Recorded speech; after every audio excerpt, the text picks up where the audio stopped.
Have you ever, looked at a beautifully designed glass Oh, house? yeah, like one of those super modern architectural marvels. Right, exactly. And you're marveling at the seamless architecture. The pristine clarity of the panes, just the absolute perfection of its construction. Mm-hmm. But then, the moment you step inside, you realize there is absolutely zero ventilation. Oh, wow. Yeah, that sounds awful. Right, you are completely surrounded by perfection, but you're slowly suffocating. That is a terrifying image, honestly. Well, today, we are taking a deep dive into a workplace and really a broader societal culture that operates exactly like that glass house. I like that analogy. Yeah, because on paper, the environment we are examining today is it's a modern, flexible, hybrid IT company, and it's operating in Japan. Which sounds great from the outside. Exactly. Yeah, But in reality, for the individual navigating it, it is a psychological cage. right. And to understand why a system that looks utterly flawless from the outside can feel actively hostile on the inside, we are pulling from this incredibly detailed firsthand account. Yeah, it's a fascinating source. It really is. It's written by a professional who is literally caught in the gears of this machine. And, the author of this account offers us a particularly rare vantage point here. How so?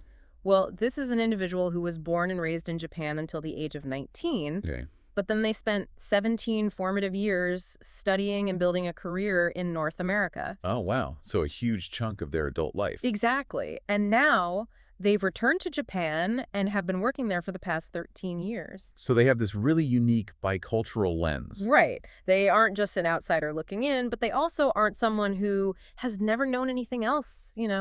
Yeah, they actually understand the underlying cultural grammar of both Western agility and Japanese traditionalism. This means they can basically see the matrix. I love that. They can see the matrix.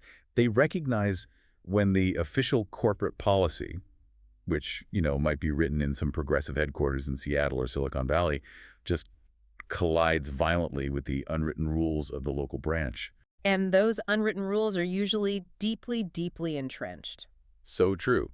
So for this deep dive, we are treating this as a profound case study. A case study on cultural whiplash, really. Yes, cultural whiplash, the architecture of distrust in the remote workplace, and ultimately the devastating human cost of maintaining a facade of perfection. It's a lot to unpack. It is. And for you listening, there is a very specific twist to the story. Oh, yeah, we have to mention the twist. Right. So our sources contain a single-sentence medical context regarding this author. Just one sentence, but it changes everything. Completely. But we are going to hold on to that piece of information for a bit, because when we eventually introduce it, it is going to fundamentally recontextualize every single hostile interaction we are about to dissect. It shifts this whole thing from being a story about, just a bad boss to a story about massive systemic incompatibility. Exactly. But to set the stage for that systemic collision, we need to first look at the macro environment, right? Right, we have to look at Japan itself. So, the author presents a central thesis that might sound a little jarring to anyone who has only experienced the country as a tourist. Oh, for sure. If you've just visited for 2 weeks, this will sound crazy. They describe Japan as a country that has absolutely everything, yet is incredibly hard to live in. Which is such a striking paradox. It really is. Yeah. Because to the outside observer, Japan is the gold standard of civic organization. Absolutely. The services are just unparalleled. Like, if you leave your laptop on a cafe table to go to the restroom, it will actually be there when you get back. Which is unthinkable in a lot of other cities around the world. And if you drop your wallet, it will likely be handed in to a local police box with, all the cash completely untouched. I've actually heard so many stories about that happening. It's amazing. Right. And the public transportation operates on a level of precision that just makes the rest of the world look completely chaotic. Yeah, the trains are never late. Okay, let's unpack this, because it's an incredibly intricate, mechanical Swiss watch, basically. That's a good way to look at it. The trains, the safety, the civic order, that of the watch keeping absolute perfect time. Right. But for a watch to achieve that level of flawless precision, every single internal gear has to be locked into an exact, unyielding position. The tension is immense. Exactly. There is absolutely zero room for a single grain of sand. And in a society, that grain of sand is just human variance. Wow. Yeah. Yeah. Human variance. The mechanism requires this immense, continuous sacrifice of individual spontaneity just to maintain that public perfection. And the unseen labor of maintaining that Swiss watch, well, it falls squarely on the shoulders of the people living inside it. Which is exhausting. Totally. That underlying requirement, the suppression of variance to maintain the flawless system, it permeates from the macro society straight down into the micro reality of the workplace. How it's inescapable. Pretty much. When you expect zero errors, zero delays, and zero friction in a system, you must necessarily constrain the human beings operating within it. Right. You force them into these highly predictable, rigid patterns of behavior. Exactly. So the hardware of the society looks incredible to a visitor, but the software, the daily lived reality, the expectations placed upon the individual, it's just painful. The burden of perfection is heavy. It really is. And I'd ask you, the listener, to consider your own life or workplace for a moment. Yeah, think about that. Think about the processes or environments you participate in. Where does the demand for outward, metric-driven perfection actively create internal anxiety and stress for you? That is such a good question, Yeah. because that tension brings us directly to the author's daily reality. Right, let's look at their actual job. So they work at the Japanese branch of a North American IT company. And when you hear North American IT company, you naturally picture this modern, agile work environment, right? Yeah, beanbag chairs, flexible hours, that whole vibe. Exactly. And officially, the company handbook reflects exactly that. Right. It is technically a hybrid work environment. There are no mandated office days. In fact, the physical reality of the office makes remote work an absolute necessity. How so? Because the company has aggressively hired more people than they have physical desks for. Wait, really? Yeah. There are literally not enough chairs for all the employees. I mean, that's a completely rational business decision if your official policy is remote first or hybrid, Sure, yeah. You reduce overhead by shrinking your real estate footprint. But the physical reality immediately collides with the psychological reality of the branch's management. Of course it does. Because despite the mathematical impossibility of everyone coming into the office, the author's direct boss constantly complains that there is too much remote work. That's wild. I know. The manager is visibly frustrated that people are not coming in to sit at desks that do not physically exist. It completely defies basic physical logic. Right. Wait, so the company hires more people than they have desks for, but the manager is upset when people don't come to the desks that don't exist. Yeah, it's a total paradox. How does a worker even navigate that kind of catch-22? The manager is operating on an entirely different firmware than the company manual. Well, we are seeing the collision of two completely different eras of work here. Okay, break that down for us. So, Western corporate policies have spent the last decade pivoting toward asynchronous work, trusting outputs over inputs, and prioritizing flexibility, right? Right, the whole work from anywhere movement. Exactly.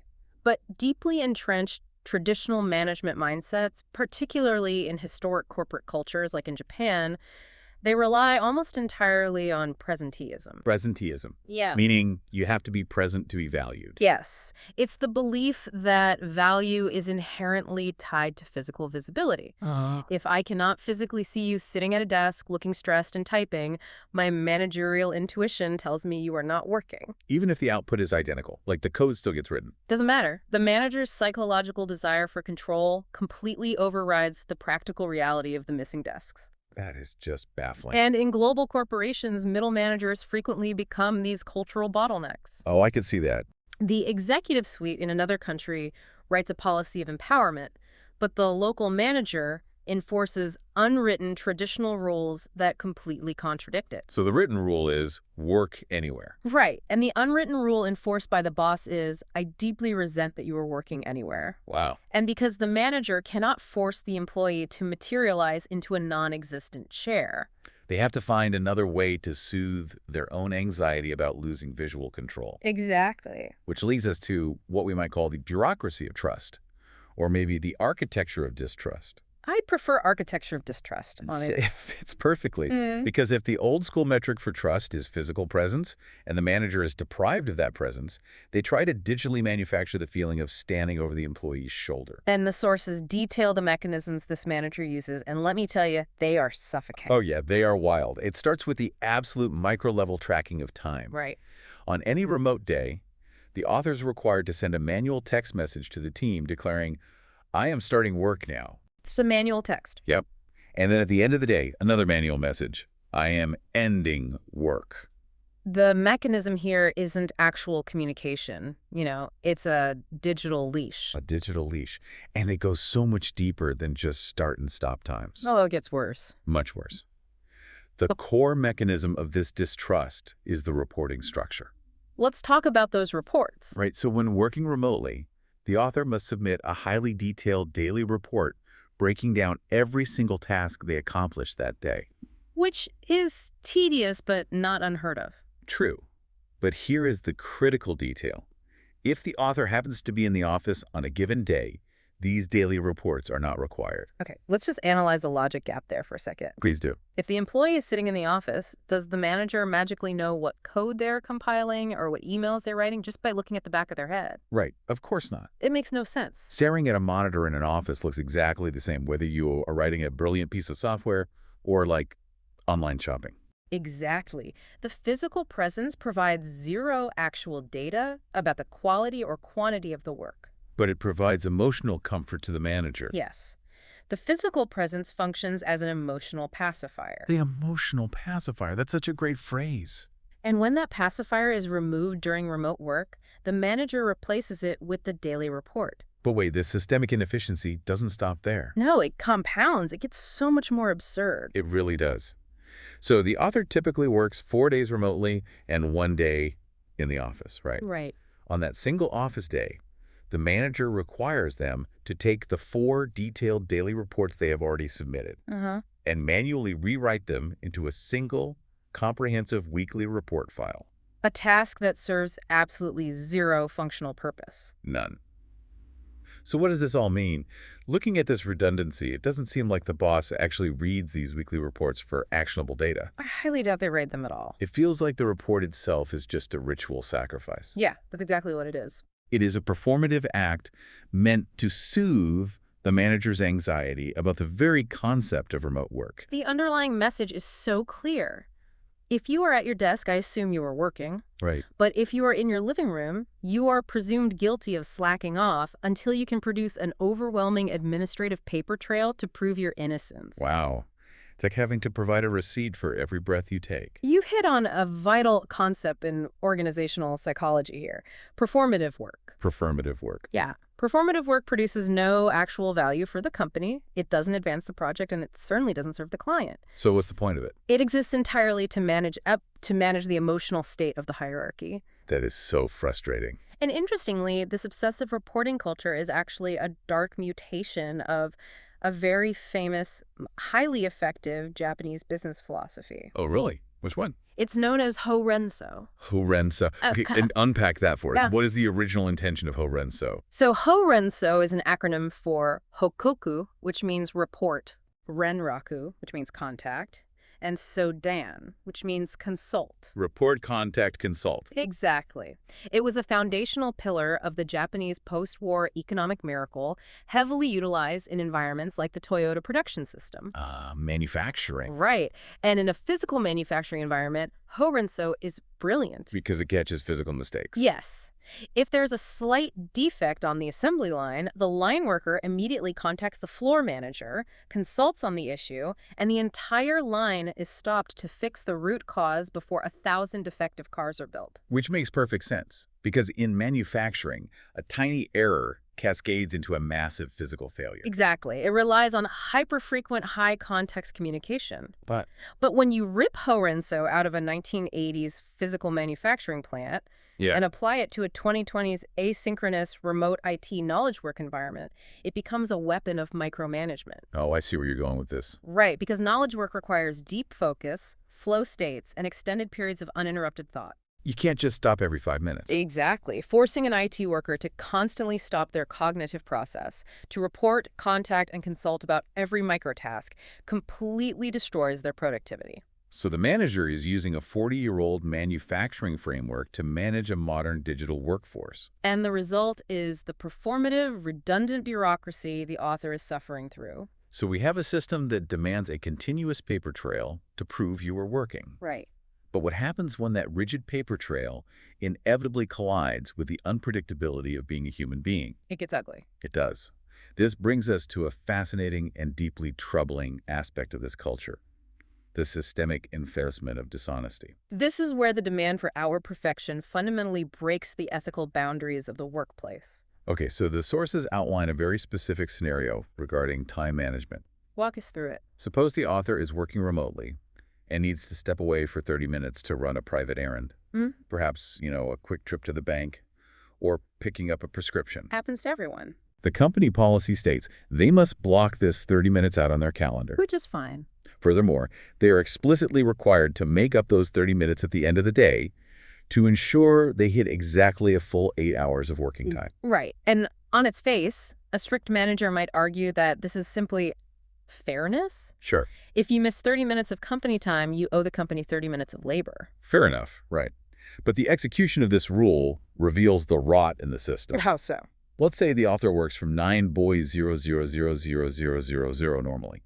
They take a 30-minute break at 14:00.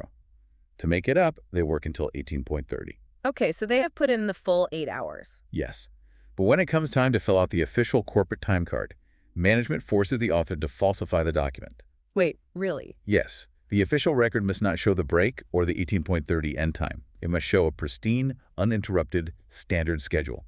Exactly 9:00 to 82:00 with exactly a 1-hour lunch. The system prioritizes the appearance of compliance over actual messy truth. But why force an employee to lie on an official legal document? It's crazy. The manager knows the hours were worked. The employee knows the hours were worked. Why does the permanent record have to reflect a complete fiction? Well, if we step back and play devil's advocate for the manager for a moment, Okay, I'll bite. we can see the macro-level pressures that create this micro-level dishonesty. What pressures? The manager isn't just asking for a fake time card out of personal malice. They are likely terrified of the systems above them. The systems above them. Yeah. In recent years, Japan has implemented incredibly strict labor law reforms, most notably the Work Style Reform Law of 2018. Right, I've heard of that. It heavily regulates overtime and penalizes companies for overworking employees. So the national laws were meant to protect the workers from crushing hours. Yes, but in practice, they created a massive compliance headache for middle management. Oh, of course. Unintended consequences. Exactly. HR departments now use automated software to scan time cards. If a time card reflects reality, say logging off at 18:30, that irregular timestamp might trigger an automated HR flag for undocumented overtime. Ah, I see. It might prompt an audit from the North American headquarters asking why the Japanese branch has erratic schedules. It flags the department as an anomaly. And as we established with the Swiss watch analogy, the system cannot tolerate anomalies. Right. Variance is danger. Precisely. The manager is squeezed between strict corporate compliance algorithms and the human variance of their team. So how do they solve it? To solve this, the manager forces the employee to absorb the risk. That is so unfair. By falsifying the document, the manager keeps their department looking absolutely perfect and standardized on the HR dashboard. Wow. The friction is completely erased from the official record, while the ethical burden and the stress of lying is shifted entirely onto the shoulders of the employee. It perfectly mirrors the unlivability of the broader society. It really does. The time card looks beautiful, clean, and orderly to the HR auditor looking at it from the outside.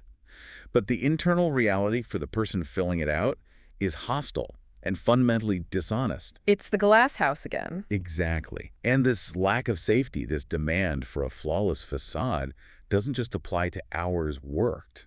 No, it bleeds into everything. It reaches into the very core of the employee's professional development, actively weaponizing their vulnerability. This specific dynamic is perhaps the most destructive element we see in the source material, honestly. Why do you say that? Because it fundamentally destroys the possibility of improvement. Let's go back to that redundant weekly report to see how this works. Right, the one they had to rewrite. According to the sources, the manager includes a specific section in this report meant for consultation. Which goes back to the Sodan part of Horenso. Right.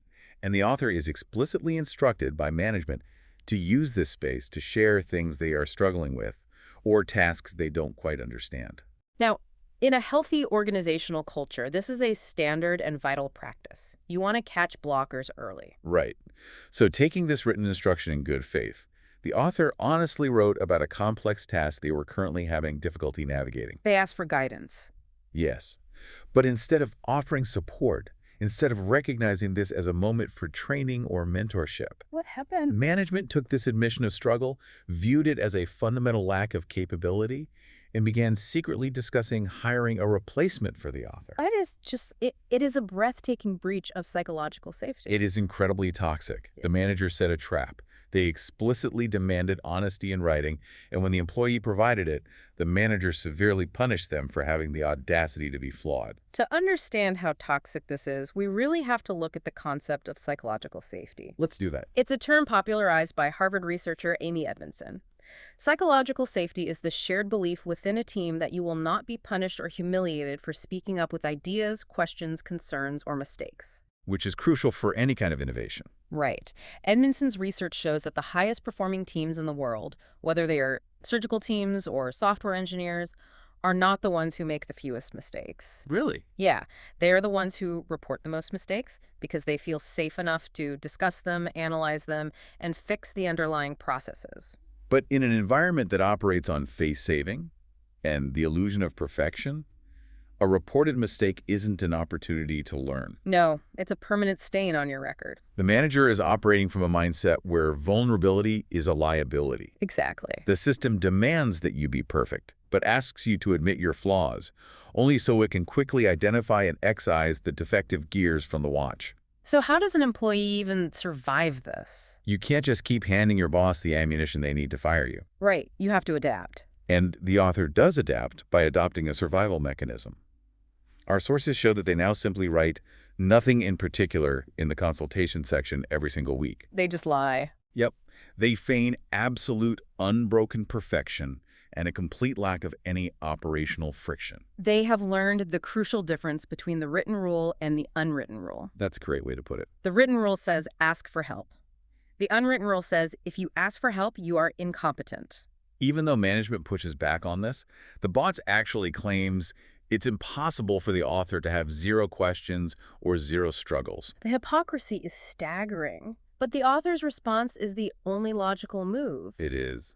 What's fascinating here is that this survival mechanism, feigned perfection, it might save the author's job in the short term, but it ultimately robs the company of any real growth. Because no one is talking about the real problem. Exactly. Real operational issues, deep systemic inefficiencies are now being buried deep underground because it is fundamentally too dangerous for anyone to report them. The organization just becomes blind to its own failures. It's a self-inflicted wound by management. It really is. We have painted a picture of an environment that cannot handle professional vulnerability, that punishes honesty, and that forces people to act like infallible work machines. Which naturally brings us to the next collision point. Oh, yeah. Because if the company cannot handle a question about an IT task, how on earth do they handle the messy, unpredictable reality of human life outside the screen? Not well. The system demands stoicism regardless of personal circumstance. The sources give us a look at the author's life outside of work, and they are juggling significant personal responsibilities. Like what? Well, they are married to a foreign national, which requires occasional, sometimes sudden trips to immigration to handle paperwork. That can be super stressful. And more pressingly, they have a young daughter in kindergarten. Oh boy. Anyone who has raised a child or simply existed in society knows that a child in kindergarten is a vector for sudden illness. Oh, 100%. It is an unavoidable reality of the human condition. Exactly. So one afternoon, the author receives a frantic phone call. Their daughter has spiked a sudden fever and is violently vomiting into kindergarten. Oh no, that's every parent's nightmare. She needs to be picked up immediately. Right. So the author drops everything, logs off at 14:00, and rushes to the school. As they should. Right. They handle the emergency pickup, deal with the incredibly stressful reality of cleaning up and nursing a sick, feverish kid. It's chaos. And somehow, amidst all of that chaos, they manage to squeeze in one remote one-on-one meeting from home before officially logging off for the evening. I mean, that is a monumental effort of balancing an acute family emergency with a lingering professional obligation. Those people would just be offline entirely. Right. But the manager's response in the weekly feedback completely ignores the human element. What did the boss say? The boss looks at the timeline of that afternoon and coldly asks, "Is that one-on-one the only thing you did in the afternoon? Did you do anything else?" The complete absence of empathy is chilling. The employee's child is violently ill. The afternoon was an emergency triage. Yet the manager's only lens for viewing the situation is an attempt to extract a few more bullet points of productivity. They are treating the employee not as a father dealing with a crisis, but as a machine that suspiciously stopped outputting widgets at 14:0. That's gross. Now, look closely at how the author responds to this profoundly callous question. Okay. Does the author explain the frantic afternoon? Do they describe the anxiety of a sick child, the mess, the pediatrician? No. They simply reply, that is all. And that stoic, two-word response is heartbreakingly rational given the context we've established. How so? Think about the architecture of this specific workplace. This is a manager who views honesty about work struggles as a fireable offense. Right. This is a system that requires falsified time cards to maintain the illusion of a standardized schedule. So if the author tells the truth about the sick child, the manager won't suddenly develop empathy. Exactly. The author is deeply aware that offering the reality of their human life will not generate grace. It will only be categorized by this manager as a professional excuse. Wow. In Japanese culture, there is a strong delineation between tate, which is the public facade or expected behavior, Tate. and hon, which is one's true feelings or private reality. Han, got it.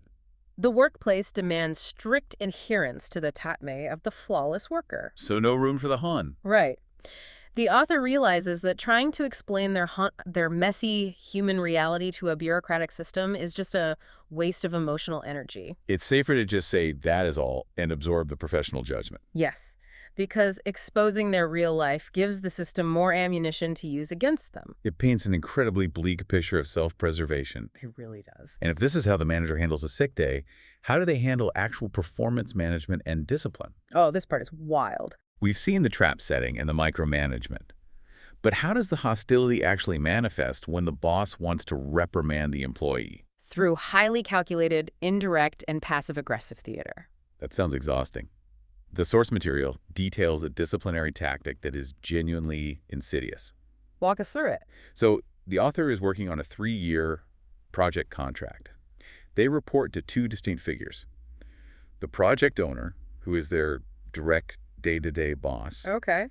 and a senior sales manager who sits higher up the hierarchy. Got it. When the project owner has a critique or a problem with the author's work, they do not do what a functional leader would do. Which would be a private one-on-one. Right. They do not send a direct private message to the author to course correct the behavior. No, they initiate a very specific structural escalation. Yes. The project owner creates a 3-person chat thread that includes the author and the senior sales manager. Okay, a group chat. And the project owner uses this group thread exclusively to point out the author's flaws and criticize their performance. Let's analyze the mechanics of this choice. Why do it this way? Why would a direct manager loop in a skip-level senior leader who isn't involved in the daily operations just to deliver a routine critique? We see exactly why when the situation reaches its climax. Right. The senior manager, someone the author points out they've never even met in person, reads this curated feed of critiques and drops a devastatingly harsh message into the thread. What did they write? They write, "A person without professional awareness will not be trusted by anyone." That is just a crushing, incredibly condescending pronouncement from leadership. And in that moment, the author realizes the entire game. The project owner intentionally provoked this response. Yes, they curated the thread specifically to elicit a condemnation from upper management. It was a theatrical performance designed to create a sanctioned evidence trail in writing. Exactly. The author notes that this indirect, sneaky, and vindictive method of discipline is a sad reality in many traditional corporate environments. Here's where it gets really interesting. What you are describing is a textbook example of a toxic workplace dynamic known in organizational psychology as triangulation. Triangulation, like Yeah. drawing a third point into a 2-person conflict to shift the balance of power. Precisely. Instead of manager A dealing directly with employee B, manager A brings in senior leader C. To gang up on them. Yeah. And this accomplishes 2 things for a manager who lacks leadership skills.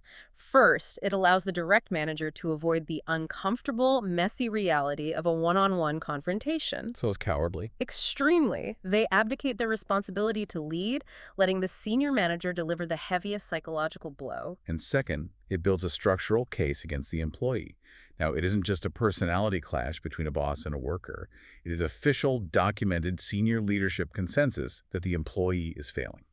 Building on that, we have to consider the legal and cultural context of corporate Japan. Okay, what's the context? In Japan, firing a full-time employee, a seishin, is notoriously difficult due to robust labor protections. Right, you can't just fire people at will. You cannot just let someone go without immense documented cause.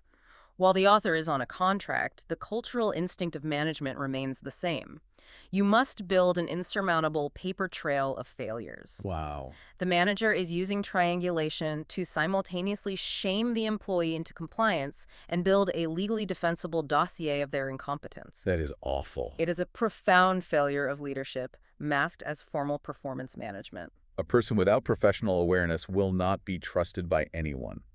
That phrase just echoes. It really does. It is so arrogant, assuming that the system is perfectly rational and the employee is simply oblivious. Hold on to that specific phrase, professional awareness. Okay. Because everything we have discussed up to this point, the performative reports, the unwritten rules, the forced stoicism, and this accusation of lacking awareness is about to be completely shattered. Yes, we have reached the moment. The big twist.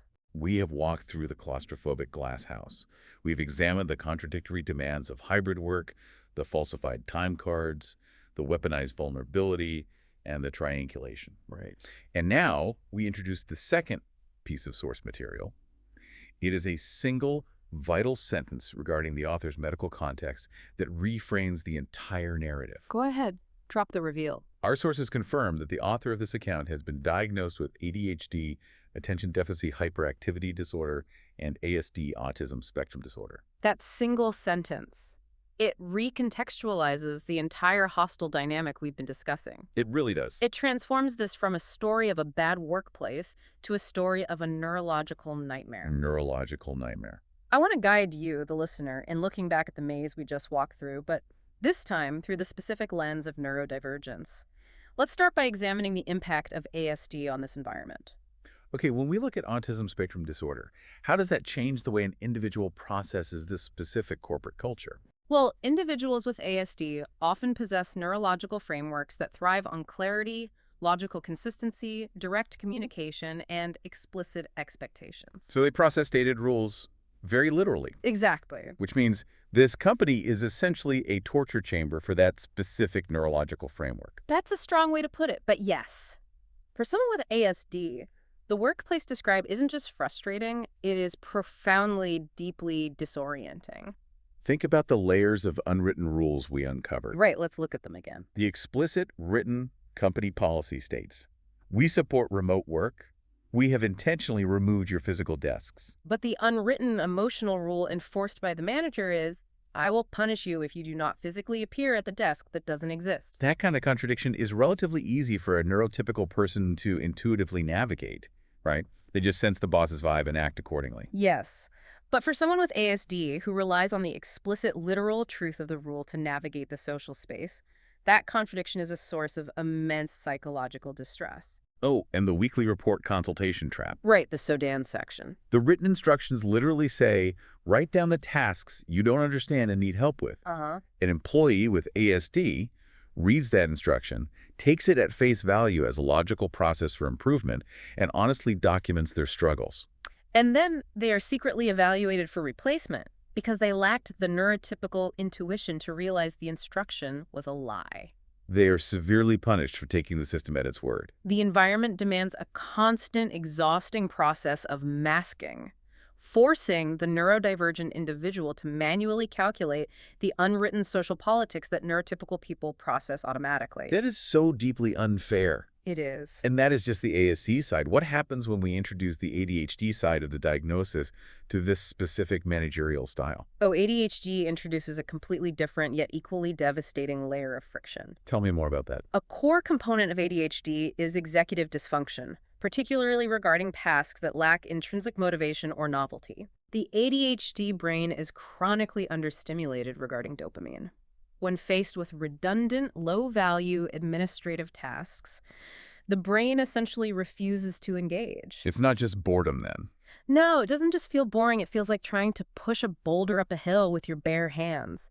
It drains their cognitive battery at a massive, unsustainable rate. So, forcing someone with ADHD to remember to manually send a text message every single time they start and stop working. Or making them track a 30-minute private errand, calculate the exact makeup time, and then mentally compartmentalize the fact that they're falsifying an official time card to appease an HR algorithm. And the ultimate torture. Yeah. Forcing them to take 4 perfectly adequate daily reports and manually rewrite the exact same information into a completely redundant weekly report. Yes. For a neurotypical employee, rewriting that weekly report is a minor 10-minute annoyance. They can automate the task in their mind. Sure. But for someone with ADHD, that entirely illogical, duplicative demand is excruciating. It saps the vital, limited executive function they desperately need to actually write code, solve problems, and do the job they were hired to do.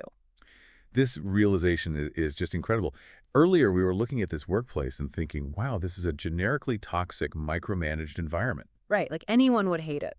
But through this lens, it's so much more specific.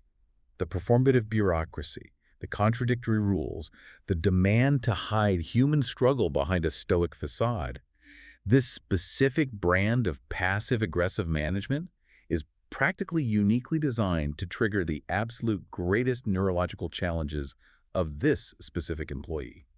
It is a perfect storm of systemic incompatibility. It really is. And if we pull all the way back and look at the bigger picture, remember that incredibly harsh quote from the senior manager in the triangulated chat thread. A person without professional awareness will not be trusted by anyone. Right. When you view that condemnation through the neurodivergent lens, what is that senior leader actually saying to the author? They aren't criticizing the author's IT skills or their actual output. They are criticizing the author's failure to intuitively play a social game they aren't wired for. Exactly. In deeply traditional, rigid corporate cultures, the term professional awareness is very often a coded, weaponized term. What does it actually mean then? It translates to acting neurotypical and conforming to our unwritten, illogical social norms without complaining. Man. The system demands that you naturally intuit the manager's unspoken anxiety and preemptively soothe it with redundant paperwork. Yes. It demands you inherently know that tell me your problems actually means prove to me you have no problems. Right. It demands you hide the messy reality of your sick child because acknowledging humanity breaks the aesthetic of the perfect machine. And if your neurological framework fails to naturally, silently process all of these contradictory, unwritten rules, management labels you as lacking awareness. It is a profound projection. The author doesn't lack awareness. It is the leadership that possesses an extreme, almost pathological lack of awareness about how complex human beings actually function. That is a brilliant point. The projection is massive. We really have been on an incredible journey today. We covered a lot of ground. We started by looking at the macro level of Japan. The spotless train stations, the flawlessly returned wallets, the societal systems that look like perfect Swiss watches from the outside.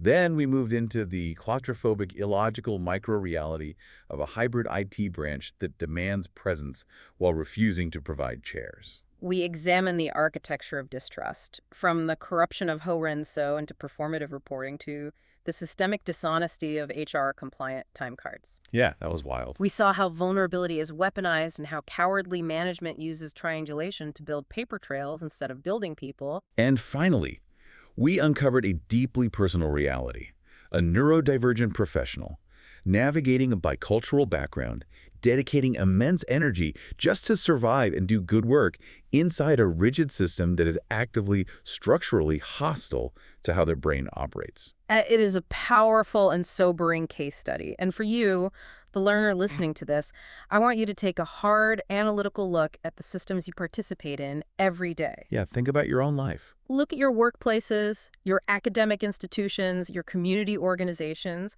Are the rules, the processes, and the expectations designed for actual complex human beings? Humans with families, with sudden emergencies, with diverse neurological ways of processing the world. Or are they just designed to look flawless on an administrative dashboard? Are the rules serving the people, or are the people being crushed to serve the rules? Because a system that looks perfect on the outside but suffocates the people inside isn't actually a perfect system. It's just a very well-decorated glass cage. Very well said. I want to leave you with one final provocative thought to mull over as you go about your day.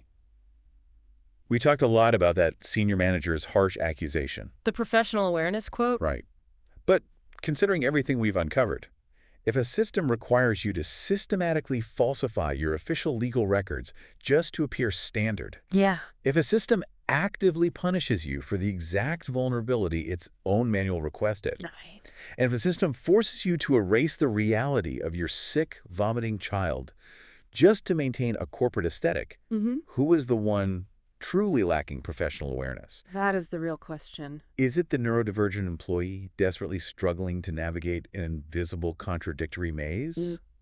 Or is it the architects who built the maze in the first place, completely ignorant of the humans they placed inside it? It really makes you think. Think about that the next time you marvel at a flawless system. Thanks for diving deep with us today.